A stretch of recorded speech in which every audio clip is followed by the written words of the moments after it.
So hello everyone, how are you all. कैसे आप सभी लोग। उम्मीद करता हूँ आप सभी लोग बहुत अच्छे होंगे, आपकी पढ़ाई अच्छे से चल रही होगी। तो गाइज कल हम लोगों ने बात की थी मॉडल्स के बारे में। मॉडल्स किस तरह के होते हैं, मॉडल्स क्या होते हैं, मॉडल्स में किन बातों की सावधानी रखनी चाहिए, मॉडल जो है उसके साथ किस तरह की मेन वर्ब का इस्तेमाल होता है, कब मॉडल के साथ मेन वर्ब की थर्ड फॉर्म लग जाती है, कब फर्स्ट फॉर्म लगती है, कब फर्स्ट फॉर्म के साथ आईएनजी लगता है। सारे के सारे बेसिक फंडामेंटल्स जो है मॉडल के बारे में कल हम लोगों ने उसके बारे में बात की थी। और क्योंकि अब हमारे बेसिक फंडामेंटल्स मॉडल्स को लेकर के काफ़ी क्लियर हैं, जो कि ट्रांसलेशन में यूज आने वाले हैं, आज हम सीधे अपने दो मॉडल्स को देखेंगे। बिल्कुल धीमी शुरुआत करेंगे, धीरे से शुरू करेंगे। जरूरी नहीं है एक दिन में 10 मॉडल बनाए, एक मॉडल ही बनाए लेकिन ढंग से बनाए, बस वो बहुत ज्यादा जरूरी है।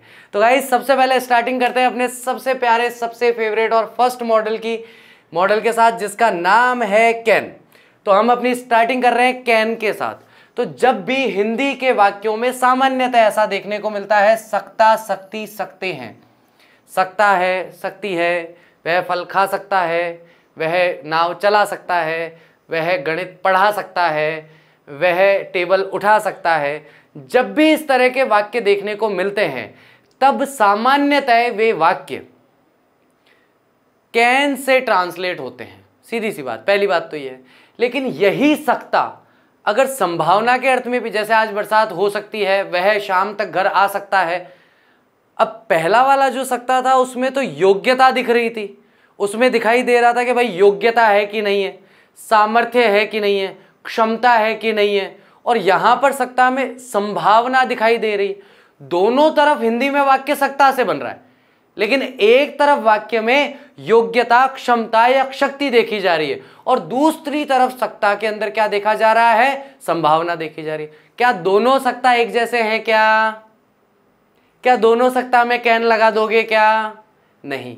तो जहां पर हमें शक्ति दिखाई दे, योग्यता दिखाई दे, क्षमता दिखाई दे, वहां पर हम लोग कैन का यूज करते हैं। यही सकता, सकती, सकते है आए कब आए?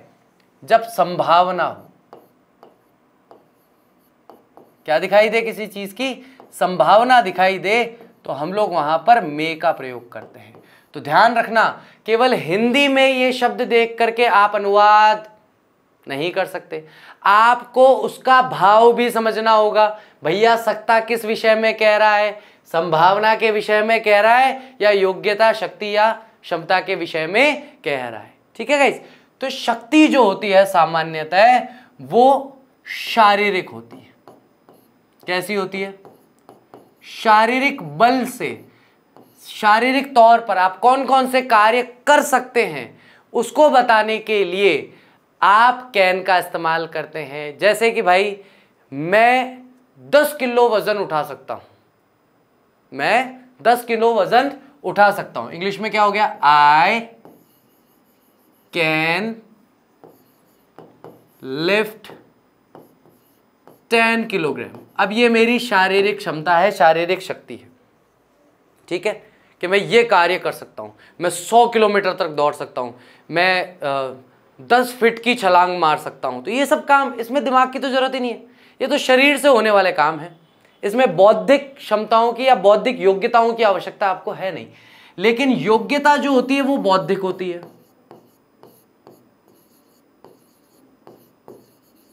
योग्यता क्या होती है? बौद्धिक होती है। और जब योग्यता बौद्धिक होती है तब हम जैसे आई कैन टीच इंग्लिश। अब इसमें बताओ शरीर की क्या आवश्यकता है? शारीरिक रूप से मैं बहुत तगड़ा हूं, लंबा चौड़ा हूं तो भी इंग्लिश पढ़ा सकता हूं, पतला दुबला हूं तो भी इंग्लिश पढ़ा सकता हूं। तो शरीर की तो इसमें शारीरिक क्षमताओं की तो आवश्यकता है ही नहीं। यहां पर किसकी आवश्यकता है? बौद्धिक आवश्यकता है। I can teach English, I can solve this question, I can solve that. क्षमता, आप कोई चीज कितना सह सकते हो वो आपकी क्षमता को बता सकता है। आप कोई चीज कितनी सहन कर सकते हो वो आपकी क्षमता को बताता है। I can read 5 hours। तो ये आपकी क्षमता हो गई कि 5 घंटे तक आप कोई भी चीज बैठ करके पढ़ सकते हो। यानी यहां पर ये आप आपकी क्षमता की अंतिम लिमिट बता रहे हो कि यहां तक मेरी क्षमता है।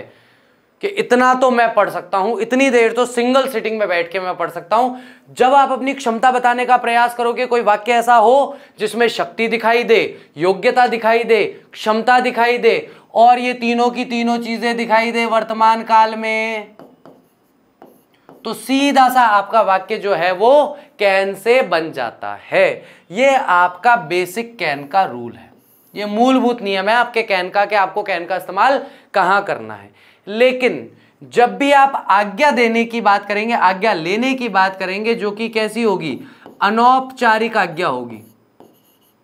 कैसी होगी बोलो, अनौपचारिक आज्ञा लेने या देने के लिए आप कैन का प्रयोग कर सकते हैं। आप मेरे से, अपने स्कूल के प्रिंसिपल से, किसी संस्था प्रधान से कोई आज्ञा लेंगे तो वो औपचारिक होगी।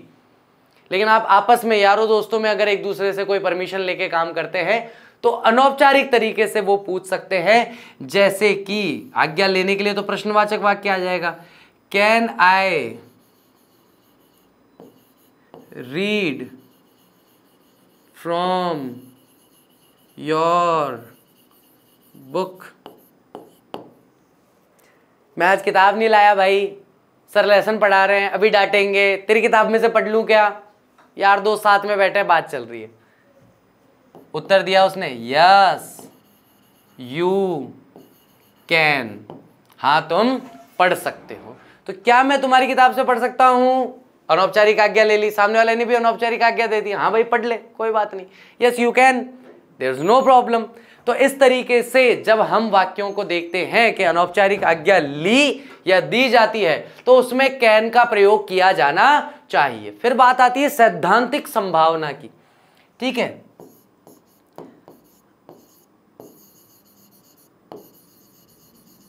सीधा एग्जांपल से समझाता हूं, ठीक है। फायर कैन बर्न, आग जला सकती है। अब भैया आग तो सब जगह ही है, हमारे घर के चूल्हे में भी आग है, गैस पर भी आग है, मंदिर में हम दिया जलाते हैं उसमें भी आग है, भगवान की अगरबत्ती लगाते हैं उसमें भी आग है। तो ये जितनी आग है क्या सबको जला ही रही है क्या?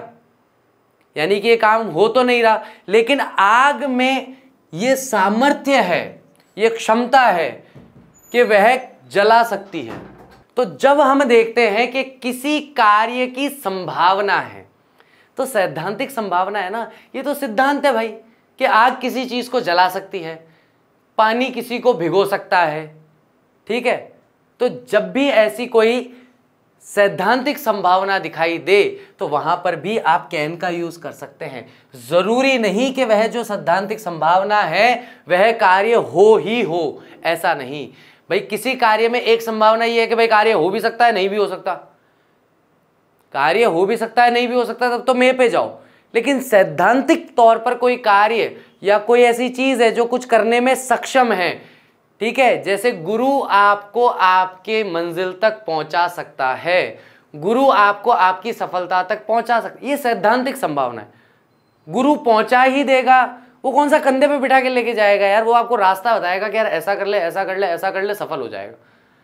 वो जाकर के आपका पेपर तो लिखने नहीं वाला कि चलो गुरुजी की शरणों में चलते हैं कि गुरुजी आज क्या कर रहे हो, कुछ नहीं कर रहे हो, कि वो 12th बोर्ड का आज थोड़ा सा पेपर है इंग्लिश का, दे के आ जाओ, ऐसे क्या कर रहे हो हैं, साल भर आपका इतनी कृपा रही, आज एक दिन कृपा और करो। तो वो सैद्धांतिक संभावना है। तो जहां पर भी सैद्धांतिक संभावना देखने को मिलती है वहां पर हम कैन का यूज कर सकते हैं। मुझे अपने उच्चारण के लिए थोड़ा सा क्षमा कर देना, क्योंकि जुकाम है तो बहुत सारे शब्दों का उच्चारण मैं वैसे नहीं कर पा रहा जैसे करना चाहिए।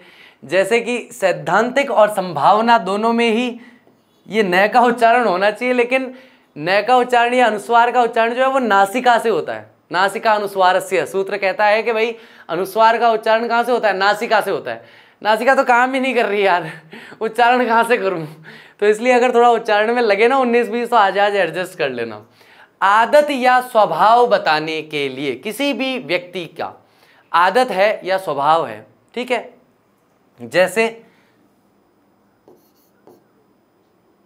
अ thief can rob you, एक चोर तुम्हें लूट सकता है। क्योंकि चोर का स्वभाव क्या है, चोर की आदत क्या है, लूटना, चोरी करना। भाई चोर का स्वभाव क्या है, चोर की आदत क्या है, तो चोर का स्वभाव चोरी करना है। तो इस वजह से हम कह रहे हैं भाई चोर जो है वो हर इंसान को लूटता तो नहीं फिर रहा, लेकिन फिर भी ये उसकी आदत या उसकी संभावना को या उसके स्वभाव को बताने का यहां पर प्रयास करता है। तो जब भी हम किसी की शारीरिक शक्ति बताएं कैन, योग्यता बताएं कैन, क्षमता बताएं कैन, आज्ञा औपचारिक अनौपचारिक कैन, सैद्धांतिक संभावना कैन, आदत या स्वभाव इत्यादि कुछ बताएं तब भी कैन का इस्तेमाल किया जा सकता है। ये मैं देखो सारे पॉइंट टच नहीं करूंगा, अनुवाद के हिसाब से हमारे लिए जो जो इंपॉर्टेंट पॉइंट है मैं उन्हें पहले टच करूंगा, ठीक है, क्योंकि मेरे लिए 3 सबसे ज्यादा इंपॉर्टेंट ये है, उसके बाद ये कम इंपॉर्टेंट है। क्योंकि मैं ट्रांसलेशन की बात कर रहा हूं कि मैंने एक चैप्टर पढ़ लिया, चैप्टर मुझे अच्छे से समझ में आ गया, हिंदी में चैप्टर का एक एक डेटा मुझे क्लियर है पॉइंट टू पॉइंट, उस चैप्टर का जो आंसर आया है, क्वेश्चन मुझसे जो पूछा गया उसे मुझे इंग्लिश में लिखना है। लेकिन क्या केवल टेंस के रिगार्डिंग हमने जो ट्रांसलेशन सीखा उससे हो जाएगा? हो जाएगा, काफी हद तक हो जाएगा, लेकिन कुछ जगह आप अटकोगे ना तो केवल और केवल मॉडल की वजह से अटकोगे, ठीक है। तो मॉडल इसलिए हम लोग ट्रांसलेशन के अंदर कवर कर रहे हैं ताकि जहां पर भी थोड़ा सा है अटकने का मामला, जैसे कि फ्रेंड्स वाले चैप्टर में है कि मेरे अंदर इतना सामर्थ्य था कि मैं अपने आप को रेजिस्ट कर सकता था, अब ये सकता था क्या करूं इसके लिए, क्योंकि ये सकता था तो टेंस से नहीं होगा, और ये हमारा मेजर सेंटेंस है वहां पर कि जब वो घूमने चला गया जंगल में तो वह ऐसा कर सकता था, राइट और रॉन्ग। ऐसे ही 10th क्लास के बच्चों से बात करूं तो लेंचो एक ऐसा आदमी था जो खेतों में बैल की तरह काम भी कर सकता था, मेहनती भी था और पढ़ लिख भी सकता था। अब यहां पर सकता था फिर आ गया पढ़ लिख भी सकता था। आई मेरी बात समझ में? तो जहां पर आप ऐसे अटकोगे वहां पर मॉडल आपको निकालेगा, इसलिए अपन मॉडल्स को देख रहे हैं मेजरली ट्रांसलेशन के पॉइंट ऑफ व्यू से। मैं 2 मिनट के लिए रुक रहा हूं, ये होमवर्क नहीं है, ये क्लास वर्क है, ये अभी करना है कमेंट बॉक्स में, अभी right now in comment box, अभी का अभी इसको आपको कमेंट बॉक्स में कंप्लीट करना है, ठीक है। अभी करना है, वीडियो पॉज कर लो, रुक जाओ, 10 मिनट बाद देख लेना, लेकिन इन सबको अभी बनवा लो क्योंकि इन सबको अभी का अभी मैं बना के बताऊंगा। और इसके नेक्स्ट पेज पे जो आएंगे वो HW है, उसे आप बाद में कर सकते हैं, ठीक है। HW मैं अभी नहीं कर पाऊंगा, HW आप बाद में अपने टाइम जोन के हिसाब से कर सकते हैं, लेकिन ये अभी करना है। You have to complete this right now. Rakesh गाना गा सकता है, वह इस समस्या को हल कर सकता है, मैं प्रश्न को हल कर सकता हूं, मैं अंग्रेजी नहीं बोल सकता हूं, क्या वह खाना बना सकता है। चलो छोटे छोटे से 5 वाक्य हैं, फटाफट से बना दो भाई, ज्यादा टाइम नहीं लगना चाहिए। मुझे लग रहा है 30 सेकंड का एक सेंटेंस है। बेसिकली फॉलो क्या करना है, सब्जेक्ट कैन, वर्ब की first form, object, okay. Negative आ गया, सब्जेक्ट कैन और उसके बाद में नॉट आ गया। इंटरोगेटिव आ गया, इसको इधर ले आओ, इसको इधर ले आओ। इंटरोगेटिव नेगेटिव आ गया, इन दोनों को चेंज भी कर दो, नॉट भी ले आओ, सिंपल सा काम ठीक है। राकेश गाना गा सकता है, Rakesh can sing a song. अगर यही गाना की जगह गाने होता तो सिंग अ सॉन्ग नहीं करता, सिंग सॉन्ग्स कर देता। वह इस समस्या को हल कर सकता है, he can solve this problem. मैं प्रश्न को हल कर सकता हूं। अब देखो इस प्रश्न को नहीं है ना, तो उस हिसाब से बनाएंगे, आई कैन सॉल्व। अब प्रश्न को हल कर सकता हूं तो इसका मतलब प्रश्न सामने कुछ ना कुछ होगा ही सही, उसी के लिए कह रहा है कि प्रश्न को हल कर सकता हूं। आई कैन सॉल्व, तो यहां पर मैं द मानूंगा क्योंकि मैं इस प्रश्न को निश्चित प्रश्न मान रहा हूं कि भाई किसी पर्टिकुलर क्वेश्चन के लिए कह रहा है कि इस क्वेश्चन को मैं सॉल्व कर सकता हूं। इस नहीं कह रहा है, फिर भी कह रहा है I can solve the question, क्योंकि दुनिया में तो सैकड़ों क्वेश्चन है भाई, किस किस को सॉल्व कर सकता है। तो जो सामने क्वेश्चन होगा उसी के लिए कह रहा होगा। मैं अंग्रेजी नहीं बोल सकता हूं, I can not speak English. चलिए लास्ट, क्या वह खाना बना सकता है। Can he cook. अब देखो, बनाने के लिए और पकाने के लिए, दोनों के लिए कुक। ऐसा नहीं बनाने के लिए मेक और पकाने के लिए कुक, नहीं।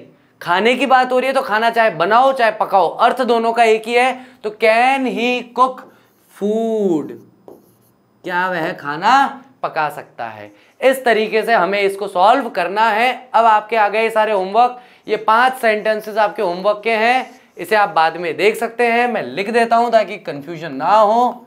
ये आपका होमवर्क है। आपकी भाषा में कहें, बहुत सारे बच्चे होमवर्क को कैसे लिखते हैं कि भाई जल्दबाजी में लिखना होता है ना कि हमारा होमवर्क है आज का, तो वो ऐसे लिखते हैं, इसे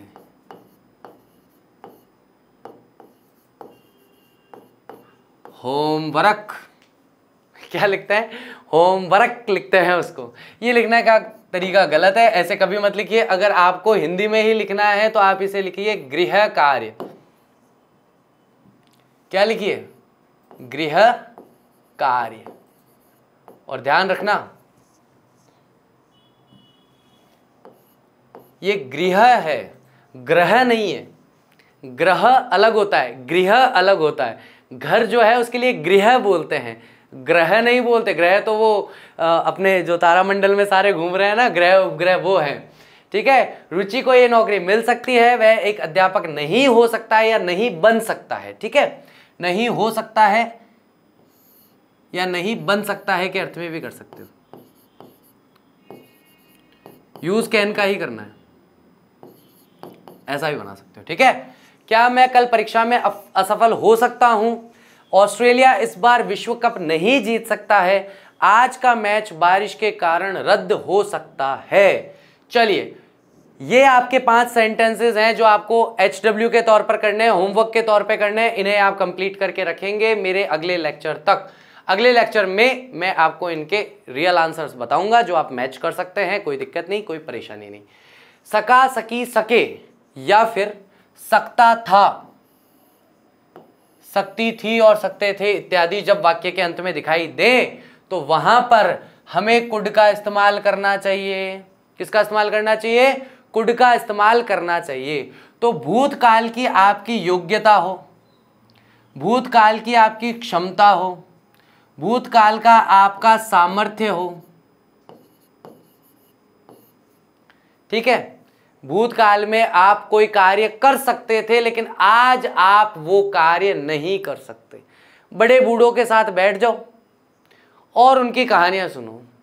तेरी उम्र का था तो 50 किलोमीटर साइकिल चला सकता था मैं, सिंगल गो में। एक बार यहां से बैठा और यहां से सीधे जयपुर जाकर के रुका। कितना है जयपुर पता है? इतने किलोमीटर है। इतनी साइकिल चला सकता था मैं जब मैं जवान था। अब तो बूढ़ा हो गया। जब मैं जवान था तो मैं 2 किलो कलाकंद तो यूं ही खा जाता था। ये भूतकालिक ये भूतकाल की योग्यताएं हैं जो वर्तमान में नहीं हैं, ये वर्तमान में समाप्त हो चुकी हैं। तो ऐसी योग्यताएं, ऐसा सामर्थ्य, ऐसी क्षमता जो भूतकाल में थी और वर्तमान काल में नहीं है, उन्हें बताने के लिए, वही 3 मेजर पॉइंट है जो हमने वहां पहले देखे थे, उन्हें बताने के लिए कुड का इस्तेमाल किया जाता है। जैसे I could run for 10 kilometres, मैं 10 किलोमीटर दौड़ सकता था, अब नहीं दौड़ सकता। I could eat 2 kg of milk cake। अब इंग्लिश में लिख रहे हैं तो मिल्क केक ही लिखें, हिंदी में लिखते तो लिख देते कलाकंद, अपने क्या दिक्कत है। पर इंग्लिश है, थोड़ा सा सभ्यता से लिखेंगे हम लोग मिल्क केक लिखेंगे, हम कलाकंद नहीं लिखेंगे। खाएंगे हम कलाकंदी, लिखेंगे मिल्क केक। खाने की बारी आएगी तो फिर इंग्लिश नहीं, फिर देसी बन के खाएंगे। लिया भाई लिया कलाकंद लिया, आवाज है। ठीक है। तो जो भी भूतकालिक आपकी योग्यताएं थी, ठीक है, जैसे I could solve 100 questions in one go. One go कहा जाता है एक बार में, एक बार बैठा, एक बार में 100 क्वेश्चन सॉल्व कर दिए। मैथ्स के नहीं, इंग्लिश के। मैथ्स के क्वेश्चन में तो टाइम लगता है यार, समीकरण लगाओ, ये करो वो करो। इंग्लिश में क्या है, फिल इन द ब्लैंक वाले क्वेश्चन, एक शब्द भरा काम खत्म। तो ग्रामर के क्वेश्चन ऐसे ही सॉल्व होते थे, 100 क्वेश्चन तो यूं सॉल्व हो जाते हैं, पता ही नहीं चलता। अब बात आती है कि जब भी मैं किसी से कोई बात निवेदन स्वरूप कहना चाहूं और उस निवेदन में भी मैं विनम्रता रखना चाहूं, तो विनम्र और निवेदन के लिए सबसे पहले तो हमें 2 वर्ड मिल जाते हैं, काइंडली या फिर प्लीज। या तो काइंडली वर्ड लगाओगे तो आपका वाक्य विनम्र लगेगा, या प्लीज लगाओगे तो विनम्र निवेदन की तरह लगेगा, अन्यथा वो आज्ञा की तरह भी लग सकता है। लेकिन कुड और वुड 2 ऐसे शब्द हैं कि अगर आप प्रश्नवाचक वाक्य इनसे बनाते हैं, वाक्य के प्रारंभ में कुड को या वुड को रखते हैं, तो वे अपने आप काइंडली या प्लीज का मीनिंग देना शुरू कर देते हैं। Could U turn off the fan. क्या है अर्थ, क्या आप पंखा बंद कर सकते हैं। अब ये बोलने का तरीका, अब यहां पे देखो, इस वाक्य में कहीं पे भी प्लीज नहीं है, कहीं पे भी काइंडली नहीं है, लेकिन क्योंकि मैंने कुड का इस्तेमाल किया, कैन का इस्तेमाल नहीं किया, तो ये अपने आप ही पोलाइट लग रहा है। ये सुनने में ऐसा लगेगा कि यार विनम्रता से ही बोल रहा है, क्योंकि कुड का इस्तेमाल कर रहा है। Could you bring me a glass of water। क्या आप मेरे लिए एक गिलास पानी ला सकते हैं। कृपया नहीं बोला मैंने, कृपया शब्द का इस्तेमाल नहीं किया, लेकिन क्या आप ला सकते हैं। अगर मैं कहूं क्या आप ला सकते हैं कैन से, तो मैं आपका सामर्थ्य पूछ रहा हूं। भैया हाथ पैरों में इतनी जान है क्या कि खड़ा होकर के एक गिलास पानी लिया है, क्योंकि वहां तो मैं आपका सामर्थ्य पूछ रहा हूं ना, वहां तो मैं आपकी फिजिकल स्ट्रेंथ के बारे में पूछ रहा हूं कि भाई क्या शारीरिक रूप से सक्षम हो कि जाके एक गिलास पानी ले आओ। तो इसमें कहाँ विनम्रता है, ये तो बेइज्जती करना हो गया। इसलिए अगर आप यहाँ कैन का इस्तेमाल करोगे तो ऐसा लगेगा कि मेरा सामर्थ्य पूछ रहा है। हम आपका सामर्थ्य नहीं पूछ रहे, हमें एक गिलास पानी चाहिए, भैया ला करके पिला दीजिए, ठीक है। तो इस तरीके से हम इस सेंटेंस को बना सकते हैं। ओके, तो कुड के सेंटेंसेस को ऐसे बनाया जाएगा, जहां भूतकाल में जो हमने वर्तमान काल का कैन में देखा, वो सारी चीजें भूतकाल में चली जाएंगी, ऊपर वाले 3, नीचे वाले नहीं, केवल ऊपर वाले 3। और निवेदन या विनम्र निवेदन के लिए हम लोग काइंडली या प्लीज का इस्तेमाल ना करते हुए भी वाक्य के प्रारंभ में कुड का प्रयोग करके हम लोग बहुत आसानी से विनम्र निवेदन कर सकते हैं। चलिए CW क्लास वर्क, कक्षा कार्य। फटाफट से वीडियो को पॉज करो, कंप्लीट करो। मैं वहां नहीं जा सका, आकाश उस घर में हो सकता था, आप मुझे कुछ पैसे खाने के लिए दे सकते थे, आज वह मैच जीत सकता था, मतलब मैच खत्म हो गया था बोल रहा है ना, मतलब सुबह मैच खत्म हो गया, वे लोग तुम्हें पीट सकते थे। इसलिए कहता हूं ऐसी हरकतें मत करा करो। देखो एग्जाम्पल भी कैसे कैसे आ रहे हैं। क्यों ऐसे काम करते हो पिटने वाले कि लोग बाग तुम्हें कूटे पीटे, नहीं करना चाहिए, गलत बात होती है। रमेश उनकी मदद कर सकता था, रमेश निकम्मा था, उसने मदद नहीं करी। चलो बना रहा हूं मैं फटाफट से इसको। मैं वहां नहीं जा सका, I could not go there. Akash उस घर में हो सकता था, Akash could be in that house. ये जो कुड बी है, ये वर्ब की first form plus ING rule वाला कुड बी नहीं है। यहां पर ये जो बी है ये मेन वर्ब है, जो हमें किस अर्थ को दे रही है। हिंदी में मैंने कल बताया था कि बी का मतलब होता है होना, किसी भी कार्य का होना जो है वो बी से बताया जाता है। तो यहां पर ये जो बी है ना, ये मेन वर्ब की फर्स्ट फॉर्म है। ये बी यहां पर मेन वर्ब की फर्स्ट फॉर्म की तरह इस्तेमाल की गई है, ना कि इस वाले रूल के अकॉर्डिंग बी लगा है, ना ही ये पैसिव वॉइस वाला बी है। तो ना तो ये पैसिव वॉइस वाला बी है, ना ये बी प्लस वर्ब की फर्स्ट फॉर्म प्लस आईएनजी वाला बी है। ये दोनों में से कोई बी नहीं है। ये कौन सा बी है? होना वाला, मेन वर्ब वाला बी है। आप मुझे कुछ पैसे खाने के लिए दे सकते थे। You could give me some money to eat, खाने के लिए। ठीक है, वह आज मैच जीत सकता था। He could win the match today. ठीक है, अब देखो, पहले के कुछ वाक्यों में बता रहा हूं, आज वह मैच जीत सकता था। जब ऐसा आता है तब हम क्या करते हैं, कई बार टुडे को आगे ले लेते हैं, टुडे लिखते हैं, कॉमा लगाते हैं, फिर वाक्य लिखते हैं। लेकिन क्योंकि आज इसके बाद में आया है, इसलिए हम इसे वाक्य के अंत में रखेंगे, तो हमारे लिए ज्यादा ठीक रहेगा। वे लोग तुम्हें पीट सकते थे।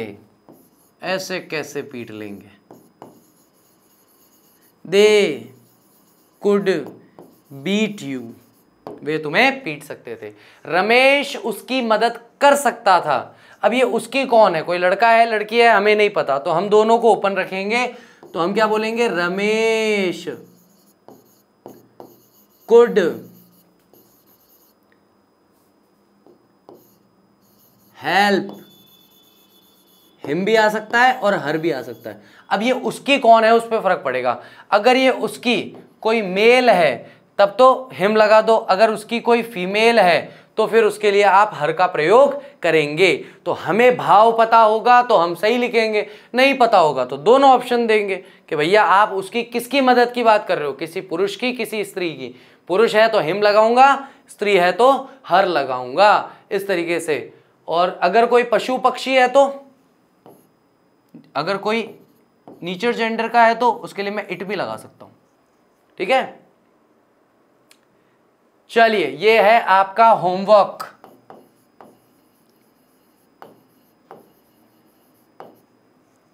ठीक है, गृह कार्य, इसको आपको कंप्लीट करना है गाइस। कमेंट बॉक्स के अंदर, लाइव चैट में जिसने भी कुछ भी लिखा है, मैं आपको पूर्ण रूप से विश्वास दिला रहा हूं, एक भी मैसेज, एक भी आंसर वहां जाके चेक नहीं करूंगा, एक भी आंसर वहां जाके नहीं देखूंगा। और इससे बढ़िया आप मेरे को कमेंट करके केवल इतना बोल दो कि सर हमने कॉपी में कर लिया। मैं एक बार के लिए उस बात पे आंखें बंद करके विश्वास करने को तैयार हूं, लेकिन जो लाइव चैट में कोई भी कुछ भी लिख रहा है आज के लेक्चर में, मैं उसको बिल्कुल नहीं देखने वाला।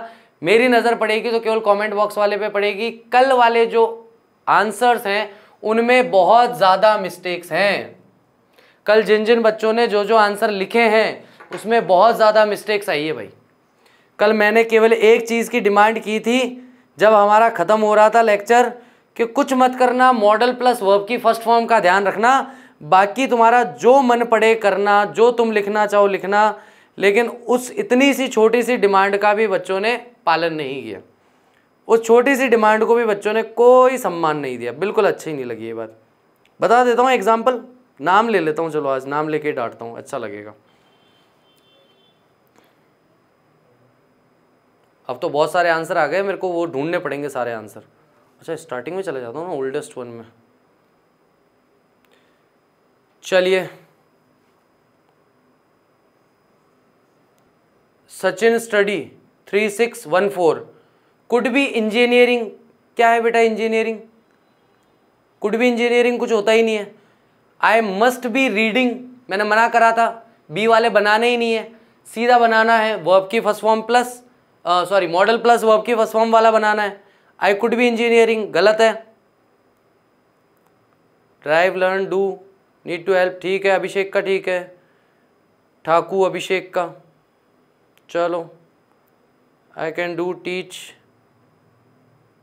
He must be eating the food, मना करा था ये बनाने के लिए, प्रेरणा सैनी। ये देखो, we must have helped our parents, मना किया था, Mangla Gupta.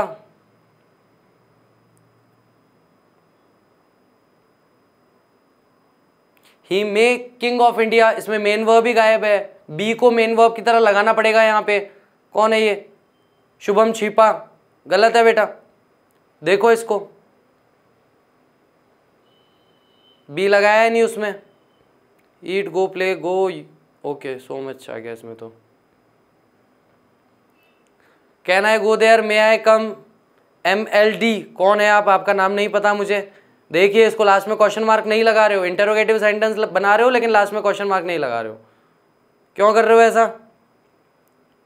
Lift, use, rain, ठीक है। रीड, ड्राइव, रीड, गो, राइट, ठीक है।